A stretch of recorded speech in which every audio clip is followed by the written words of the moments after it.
Hello everyone, good morning all of you. स्वागत है आप सभी का हमारे YouTube channel zone of life science में।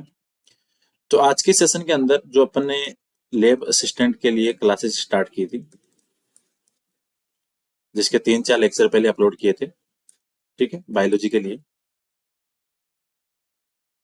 तो 2-3 वीडियो अपलोड होने के बाद में बीच में क्लासेस नहीं हो पाई थी किसी कारणवश, सो इसलिए आज वापस स्टार्ट कर रहे हैं। सिलेबस के अकॉर्डिंग अपन क्लासेस कंडक्ट करेंगे।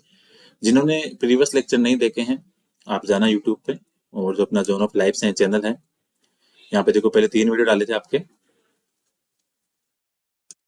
ठीक है, प्रोकैरियोटिक यूकैरियोटिक वाला, पारिस्थितिक तंत्र का और समष्टि पारिस्थितिकी का, ये सारी वीडियो अपलोड किए थे। तो आप प्लेलिस्ट में जाओ, वहाँ पे लैब असिस्टेंट बायोलॉजी नाम से प्लेलिस्ट है, वहां से आप वीडियो देख सकते हैं।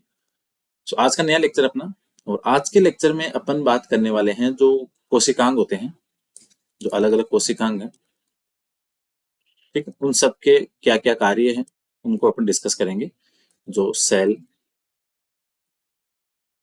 ऑर्गेनलीज है, ठीक है, उनको अपन यहाँ सब डिस्कस करेंगे वन बाय वन करके, कि कौन सी ऑर्गेनली है, किसका क्या काम है, ठीक है, किसके अकॉर्डिंग उनकी, सबको उनके फंक्शंस के अकॉर्डिंग यहाँ पे अपन उनको डिफरेंशिएट करेंगे। सो इनको अपन पढ़ने से पहले एक बार ये देख लेते हैं कि कौन से जो कोशिकांग हैं जो प्लांट कोशिका में पाए जाते हैं, और कौन से हैं जो एनिमल में पाए जाते हैं। ठीक है, जैसे आपके पास में जो कोशिका है वो एक तो पादप कोशिका हो गई, और इसके अलावा जो एनिमल सेल है, ठीक है, जो जंतुओं के अंदर कोशिका है,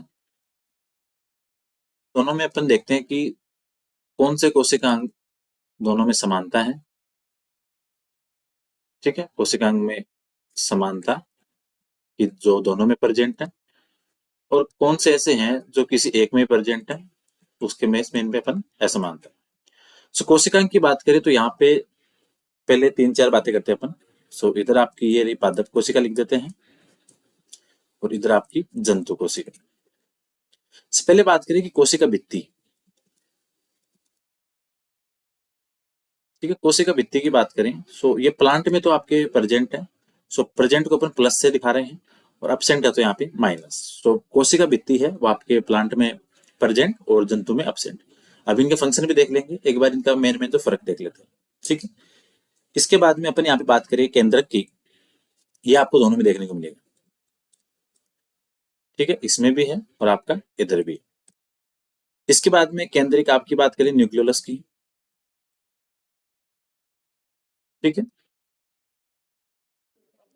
न्यूक्लियोलस या अपने केंद्रिक की बात करें, सो ये आपके दोनों में प्रेजेंट होगा, इधर भी है और आपका इधर भी है। अंतःप्रज्ञ जालिका की बात करें, सो देखो कोशिका भित्ति सिर्फ आपके प्लांट में थी, एनिमल में एब्सेंट है। केंद्रक की बात करें ये दोनों में थी, केंद्रिका की बात करें तो ये भी दोनों में आपके, ठीक है। इसके अलावा फिर बात करें अपन अंतःप्रज्ञ जालिका, इंग्लिश में बोलते हैं इसको एंडोप्लाज्मिक रेटिकुलम, ईआर के नाम से, ये आपको दोनों में देखने को मिलेगी, ठीक है। इसके बाद में अपन बात करें यहाँ पे गोल्जी काय की, ठीक है, तो ये भी आपको दोनों में देखने को मिलेगी, ठीक है। साइटोप्लाज्म है कोशिका द्रव्य, वो भी आपको दोनों में देखने को मिलेगा। पेरोक्सिसोम है,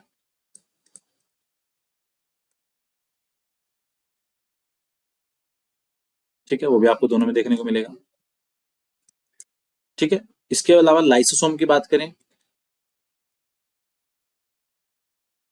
ये भी आपको एनिमल में भी है और आपका प्लांट में भी है। कोशिका झिल्ली की बात करें, सेल मेम्ब्रेन, ठीक है, तो ये आपको प्लांट में भी है और आपके पास एनिमल में भी है। अब इनके फंक्शन भी देख लेंगे अपन थोड़ी देर में। राइबोसोम की बात करें, तो ये राइबोसोम पादप कोशिका में भी है और आपके जंतु कोशिका में भी है। माइटोकॉन्ड्रिया की बात करें, इसे अपन पावर ऑफ द सेल कहते हैं, जो एटीपी बनाते हैं। सो ये आपके पादप में भी है और आपके जंतु में भी है, ठीक है। सो ये इंपॉर्टेंट 3-4 जो इनमें अलग अलग जो फर्क है। इसके अलावा जो धानी होती है वैक्यूल, ठीक है, ये भी पाई जाती है दोनों में, और फर्क इतना सा है कि जो जंतु कोशिका है उसमें धानी की साइज छोटी होगी, और जो प्लांट है उनमें बड़ी होगी, इसके अलावा आप तीन चीज ध्यान रखना। एक तो आपकी सेल वॉल, कोशिका भित्ति,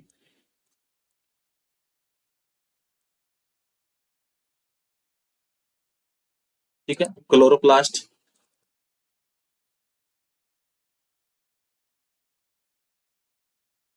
ठीक है, जो प्रकाश संश्लेषण में काम आता है। एक आता है आपके एमाइलोप्लास्ट, जो स्टार्च होती है उसको स्टोर करता है। ये सारे के सारे सिर्फ ओनली पादपों में, केवल पादप कोशिका में ही पाए जाएंगे, ये ध्यान, ठीक है। इसके अलावा दो तीन नाम ध्यान रखना। एक तो आपका सेंट्रियोल तारकाई जिसको बोलते हैं, ठीक है। एक आता है आपके माइक्रोट्यूब्यूल,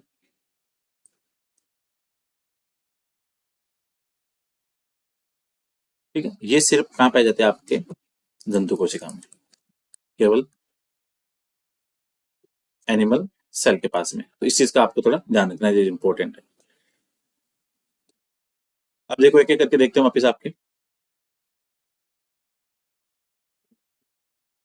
जो कोशिका भित्ति सिर्फ पादपों में थी, इधर आपकी एब्सेंट है, ठीक है। केंद्र की बात करें दोनों में है, केंद्रिका की बात करें दोनों में है, अंतःप्रेरक जालिका दोनों में है, गोल्जी काय दोनों में है, साइटोप्लाज्म दोनों में है, प्रोक्सिसोम दोनों में है, लाइसोसोम दोनों में है, कोशिका झिल्ली दोनों में है, राइबोसोम दोनों में है, माइटोकॉन्ड्रिया दोनों में है, धानी दोनों में है। सिर्फ कोशिका भित्ति, क्लोरोप्लास्ट और एमाइलोप्लास्ट सिर्फ पादप कोशिका में, और सेंट्रियोल और माइक्रोट्यूब्यूल केवल जंतु कोशिका में। ये बातें हो गई इन दोनों के फर्क की। अब अपन बात करते हैं एक एक करके इनके काम की। तो पहला काम देखते हैं अपन की कोशिका झिल्ली का काम क्या होता है, क्योंकि एक एक नंबर के छोटे छोटे क्वेश्चन आते हैं आपके वन लाइनर, जहाँ पे सीधा फंक्शन भी पूछते हैं, और ये बेसिक चीजें हैं सेल की, तो इनका थोड़ा आइडिया होना जरूरी है, ठीक है। ये क्या करेगी, सेल्स के अंदर बाहर से जो भी सबस्टांस पदार्थ आएंगे उनका जो आवागमन है, ट्रांसपोर्ट है, उसको कंट्रोल करेगी। तो इसका सिंपल ध्यान रखो, कोशिका व बाहरी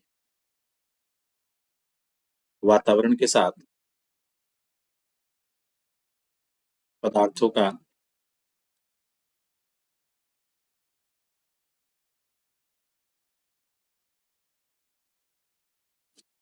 आवागमन पर नियंत्रण। कहने का मतलब मोस्टली काम आती है बाहर से जो ट्रांसपोर्ट वगैरह है उसके लिए। तो ये चीज आपको यहाँ पे ध्यान रखनी है जो इंपॉर्टेंट है।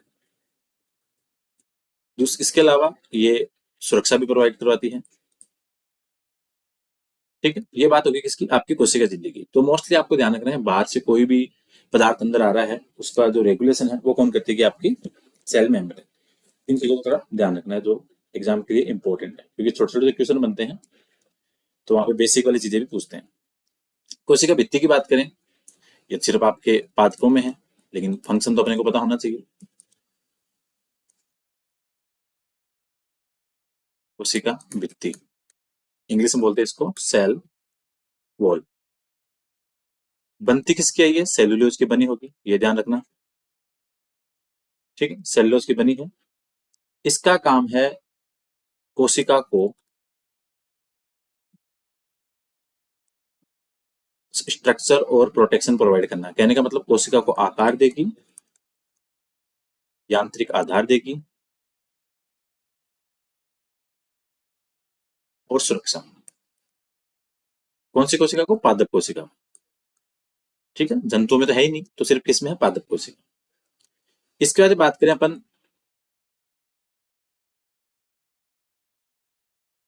एक सेकेंड, केंद्र की बात करें, न्यूक्लियस की,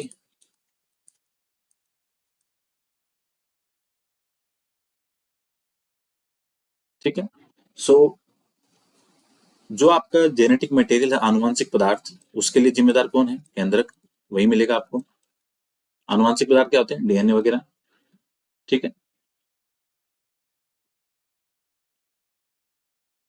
कहने का मतलब ये है आपके आनुवंशिक पदार्थों के लिए जो सबसे ज्यादा इंपॉर्टेंट है वो आपका न्यूक्लियस, और जो आपकी कोशिका की जितनी भी एक्टिविटी है, कोशिकीय गतिविधियां,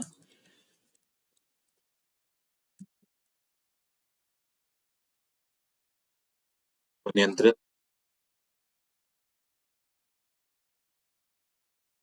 केंद्र का आपको ध्यान रखना है कि आपका केंद्र क्या है, सेल को कोशिका का कंट्रोलर है, उसका डायरेक्टर है, ठीक है, क्योंकि आपकी जो सेल की जो एक्टिविटी है, उस मेटाबॉलिज्म है, उसको कंट्रोल करेगा, और जो जेनेटिक इंफॉर्मेशन है कोशिका की, उसको भी अपने पास रखेगा। तो इसके लिए आपका केंद्र यहाँ पे जिम्मेदार है। इसके बाद फिर बात करें अपन राइबोसोम की।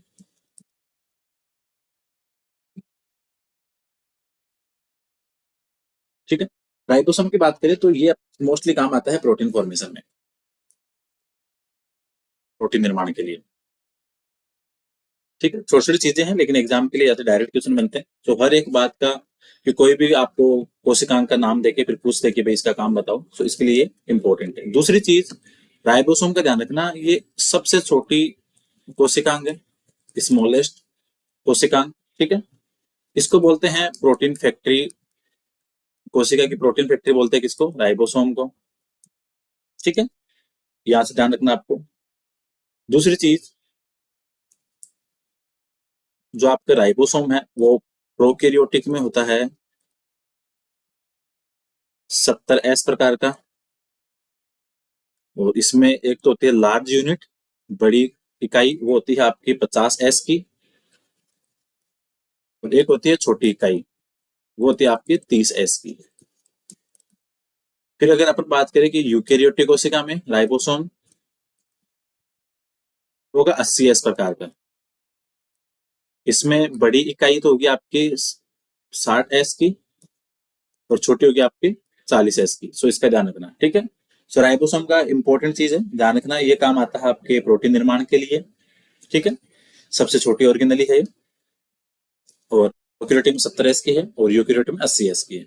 सो ये चीज आपको यहाँ से ध्यान रखनी है। इसके बाद एक बात करें आपके अंतःप्रदेश जालिका। देखो मेरी थोड़ी हिंदी लिखने में थोड़ी खराब है, क्योंकि मोस्टली काम इंग्लिश से पढ़ता है, लेकिन फिर भी मैं कोशिश कर रहा हूँ मैं हिंदी में पूरा लिखने की। अंतःप्रदेश जालिका एंडोप्लाज्मिक रेटिकुलम। ठीक है, इसका काम आपको दो ध्यान रखने हैं। ये होती है दो प्रकार की, एक तो होती है खुरदरी।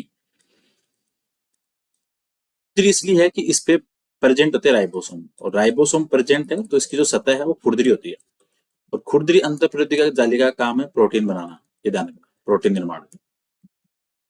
और जिस अंतःप्रदेश जालिका पे राइबोसोम अब्सेंट है, सो वो उसकी होती है आपकी कौन सी, चिकनी अंतःप्रदेश जालिका, स्मूथ। ठीक है, क्योंकि यहाँ पे राइबोसोम अब्सेंट है, राइबोसोम अनुपस्थित। ठीक है, इसका काम है लिपिड और स्टीरोइड संश्लेषण का।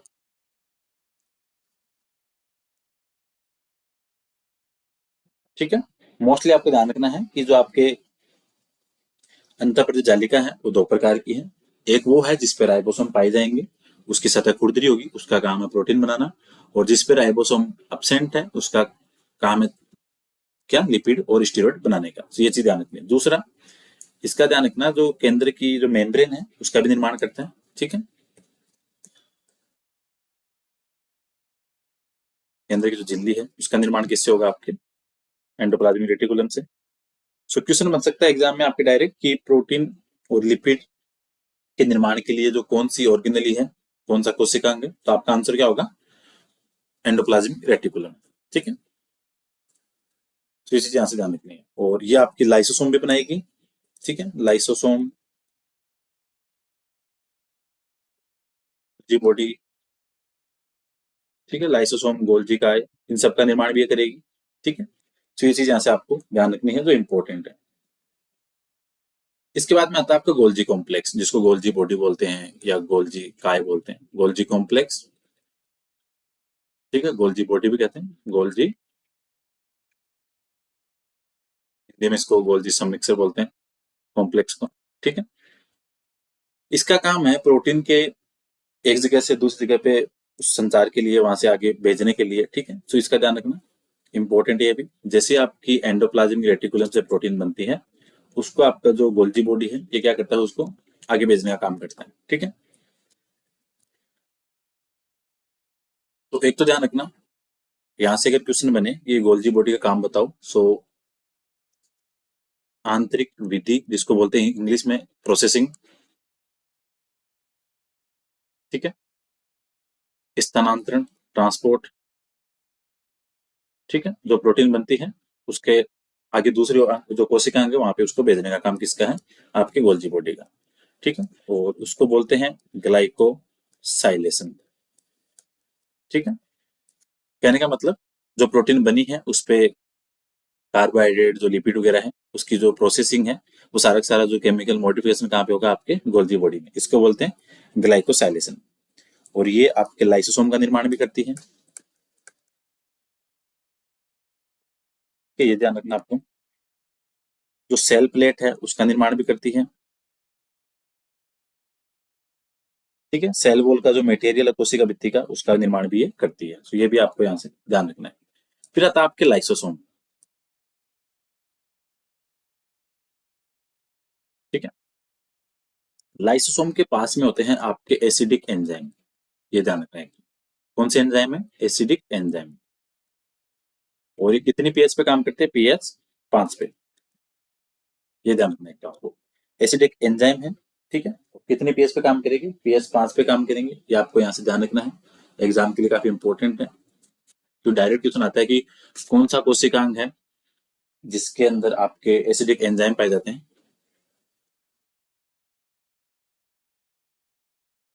तो लाइसोसोम में आपको ध्यान रखना है कि एक तो यहाँ पे पाए जाते हैं आपके क्या, एसिडिक एंजाइम जो काम करते हैं किस पे, पीएच 5 पे। दूसरी चीज यहाँ से आपको ध्यान रखना है, यहाँ पे आपके पाचन से संबंधित एंजाइम पाए जाते हैं, ठीक, तो ये चीज ध्यान रखनी, पाचन संबंधित एंजाइम, ठीक है, जिसको बोलते हैं हाइड्रोलाइटिक, हिंदी में बोलते हैं इनको जलापघटनीय एंजाइम। तो ये भी आपको ध्यान रखना है कि इसमें पाए जाते हैं आपके लाइसोसोम में पाए जाते हैं। इसके काम की बात करें तो इसका काम है पाचन में, ठीक है, और जीवाणुओं का नाशन में, ठीक है। किसका काम है, लाइसोसोम का, क्योंकि इसके अंदर पाए जाते हैं कौन से, आपके पाचन से संबंधित एंजाइम हाइड्रोलाइटिक। तो ये चीज आपको ध्यान रखनी है, किसका काम हो गया, आपके लाइसोसोम का। इसके बाद अपन बात करें अगर अगली ऑर्गेनेली की, अगले कोशिका की बात करें तो वो रहेगा आपका कौन सा, माइटोकॉन्ड्रिया, जो अपन स्टार्टिंग से पढ़ते आ रहे हैं छोटी क्लासों से, कि माइटोकॉन्ड्रिया को कोशिका का पावर हाउस कहते हैं, ठीक है। माइटोकॉन्ड्रिया की बात करें, माइटोकॉन्ड्रिया की अगर अपन बात करें तो एक से उसको क्या बोलते हैं, एटीपी निर्माण के लिए काम आता है, ठीक है, power house of the cell इसलिए बोलते हैं इसको, ठीक है। फंक्शंस की बात करें अलग अलग, तो यहाँ पे आपको जो सबसे इंपॉर्टेंट काम माना जाता है वो माना जाता है आपके एटीपी निर्माण का। तो एक तो ये ध्यान रखना है कि आपके एटीपी निर्माण के लिए, तो एटीपी निर्माण किससे होता है, यहाँ पे जो वायवीय श्वसन है, ठीक है, वायवीय श्वसन में जो ऑक्सीडेटिव फोस्फोराइलेशन होगा उसके द्वारा। सो मोस्टली आपको यहाँ से एक चीज ध्यान रखनी है कि माइटोकॉन्ड्रिया का अगर काम पूछे तो आपका आंसर होना चाहिए कि माइटोकॉन्ड्रिया का काम है यहाँ पे एटीपी निर्माण का, ठीक है। और यहाँ पे बात करें अपन इसकी, कोशिका के अंदर जितने भी माइटोकॉन्ड्रिया अगर एक साथ पाए जाएंगे, ठीक है, जितने आपकी कोशिका है उस कोशिका में जितने सारे माइटोकॉन्ड्रिया है उनको एक साथ नाम देते हैं, उसको क्या, कॉन्ड्रियोम। तो ये ध्यान, तो कॉन्ड्रियोम किसको बोलेंगे, कोशिका में उपस्थित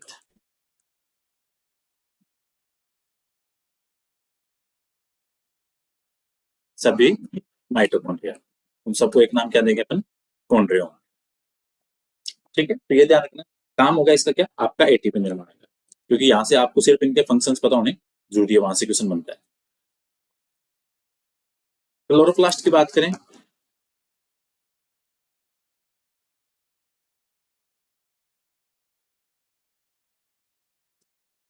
ठीक है, क्लोरोप्लास्ट मोस्टली काम किस में आता है, आपके प्रकाश संश्लेषण के लिए, किसमें, पादपों में,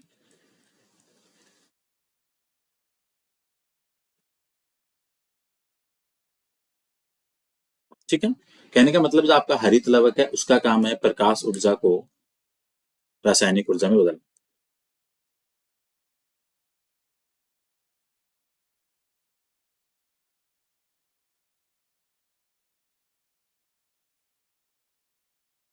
ठीक है, तो ये चीज भी ध्यान रखना, इंपॉर्टेंट है एग्जाम के लिए।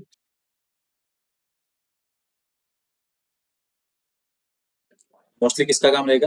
क्लोरोप्लास्ट का काम है आपके प्रकाश संश्लेषण का। तो ये चीज यहाँ से आप ध्यान रखें, जो एग्जाम के लिए काफी इंपॉर्टेंट है। फिर आता है आपके कि अलग और दूसरे कोशिकाएं की बात करें, जिसको बोलते हैं क्या? प्रोक्सीसोम। प्रोक्सीसोम, ठीक है, ये भी इंपॉर्टेंट है, क्वेश्चन यहाँ से बनता है हमेशा इसके काम को लेके। ठीक है, इसके पास पाए जाते हैं आपके कैटालेज एंजाइम। एक तो ये ध्यान रखना, अगर क्वेश्चन बने कि कैटालेज एंजाइम किसके पास है, तो आंसर होगा आपका क्या? प्रोक्सीसोम। इसका काम है जो आपका हाइड्रोजन प्रोक्साइड है उसका अपघटन करना। ठीक है, एक तो ये ध्यान रखना कि कैटालाइज एंजाइम होंगे, हाइड्रोजन प्रोक्साइड का अपघटन करेगा। दूसरी चीज, जो पादपों में एक साइकिल होती है, ग्लाइकोलेट साइकिल, वो कहाँ चलती है? आपके प्रोक्सिसोम में। तो ये चीज भी यहाँ से जरूरी है, ध्यान रखना। फिर आती है अगली कोशिकांग दानी, जिसको इंग्लिश में बोलते हैं वैक्यूल। सेल के अंदर जितने भी कोई पदार्थ पड़े हैं, जो बेकार पदार्थ पड़े हैं, उन सबको उसी जगह आपकी सेल के अंदर एक जगह स्टोर रखने का काम किसका है? आपके वैक्यूल का। तो ये भी ध्यान रखना। ठीक है, सो वैक्यूल अभी मैंने बताई थी, प्लांट में भी है और आपके एनिमल में भी है। तो इसके पास में क्या होगा? एक तो ध्यान रखना, यहाँ से एक क्वेश्चन बनता है, टोनोप्लास्ट किसे कहते हैं? जो वैक्यूल की जो मेम्ब्रेन है बाहर की तरफ, सिंगल मेम्ब्रेन, एकल झिल्ली है तो दाने की, सिंगल मेम्ब्रेन ऑफ वैक्यूल, एकल झिल्ली किसकी? दाने की, उसको क्या बोलेंगे? टोनोप्लास्ट। दाने का काम यहाँ पे क्या है? पदार्थों को संग्रहित करके रखना। कौन से पदार्थ? जो बेकार पदार्थ है, जो सेल में काम नहीं आ रहे। सो कौन सी कोशिका होगी वो आपकी?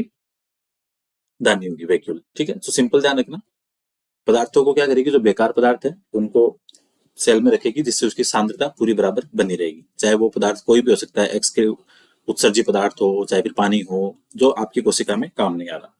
सो ये इंपॉर्टेंट चीजें थी आपके मेन मेन जो कोशिका है उनके कार्य, जहां से हमेशा क्वेश्चन बनता है।